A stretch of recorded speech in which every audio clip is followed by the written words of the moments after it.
Okay, so I'm up here at Dundee Law, which is pretty much the highest point in Dundee. You can see pretty much loads of viewpoint, and hopefully in the next couple of minutes there's going to be a nice moonrise over there.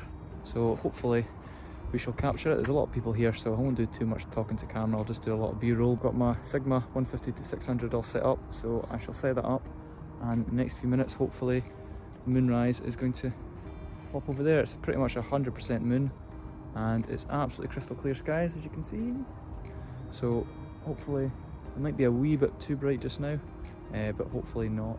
Hopefully as the moon rises, obviously the skies will get dark, and I just hope to capture that twilight sort of colour and the nice pink.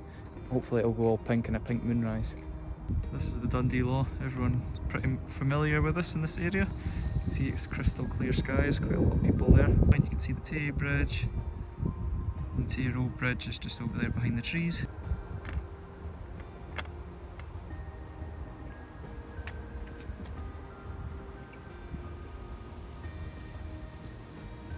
Okay, before we carry on with the rest of that video, I just want to explain pretty much.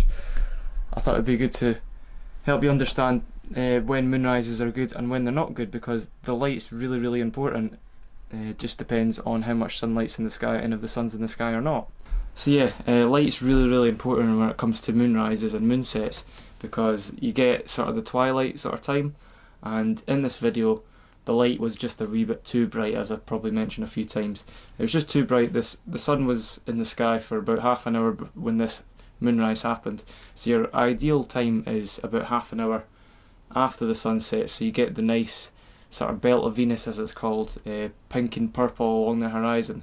So I'll put up footage of the moonrises that I've captured that have been perfect with that belt of Venus pinky purple colours along the horizon. So that's the best sort of time for the moonrises, just because if it's too bright the moon gets hidden in the daylight, and if it's too dark the moon gets washed out because it's so bright and everything else is dark. So as I said, I'll put a wee video up just now of the pinky purple. You can see that pink purple along the horizon, and then when you see that moon popping above the horizon, you can see it is perfectly kind of balanced. It's not too blown out, it's not too dark, and it's just perfect for photography.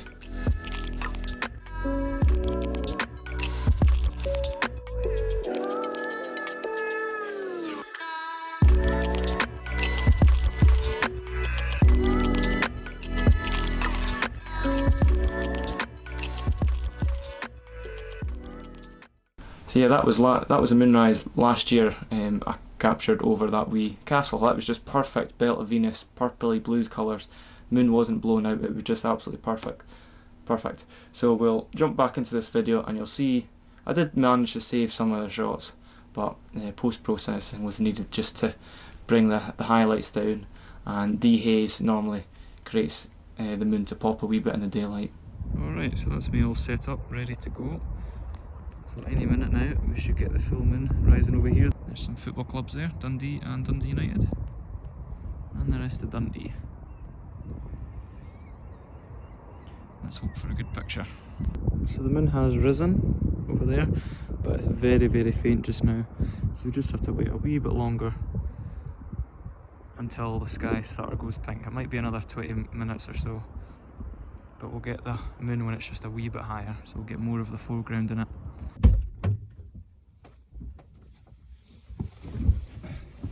Okay, so I actually got a shot there. It might have worked quite well. The sky was still a wee bit too bright, but post-processing might have allowed me to pull off the shot, so it could see detail on the moon, and obviously the foreground was bright, so it'll look like a good image, hopefully. So yeah, happy with that. If it's a good picture, I'll pop it on the screen just now. So for post-processing pictures with a really bright sky and you want to get the detail of the moon, and the option of dehaze on Lightroom and all the Photoshops and stuff is a great alternative. That just, I'm not sure what it does scientifically, but it does it makes the moon really pop against the dark skies. It kind of darkens everything and increases the highlights, and it just gives a good definition between the moon and the daylight. So if you've ever got a moon that looks pretty like white in the sky with the daylight, try the dehaze option, and hopefully that'll resolve the picture. So I was packing up and heading home when I saw out my window the moon at a perfect position over the Kingsway in Dundee, so over the main roundabout. So I pulled over to a lay-by and shot the moon backwards, overlooking the roundabout on the Kingsway. And the moon's pretty small in the image, but it still makes quite a nice image.